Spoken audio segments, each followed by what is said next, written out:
تماشابین دیروزه از تماشابین حاضره چه فرقیتی دارد؟ اکنون هر یک 10 ساله و 20 ساله و 50 ساله خواهیم نخواهیم در هر یک کسب و کار تاثیر خودش میرساند، هم در فرهنگ، هم در خواجگی قشلاق، هم در زندگی، هم در سیاست، در همه چیز. وقتی که ما جوان بودیم اینجا تماشابین تماما دیگر خیلی بود.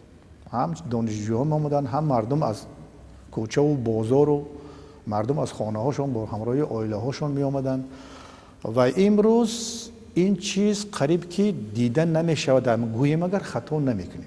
برای چی؟ برای اون که یا سبب اون باشد که بسیار چیزها ترقیات تکنیک و چیزها بسیار شده است که تلویزیون و مثلا این فیلم های بسیار خارجی و دیگر چیزها که مردم هم سیرکار شدن یا که طلبات امروزه مجبورشان کرده است که به تئاتر آمدن اونقدر میل ندارن. اگر ما گوییم که به تماشابین امروزه قناعتمند ما کار کرده میتوانیم، اینش هم یک سوال عجایبی باید باشد. برای چی؟ برای آنکه تماشابین اون دور و زمان همون وقت ساعت داشت که آمده، همین که هر بیگه تئاتر می آمد همراه عائله‌اش و مثلا کارگرای سیاسی و مثال وزارت ها و فرهنگ ها می آمدن.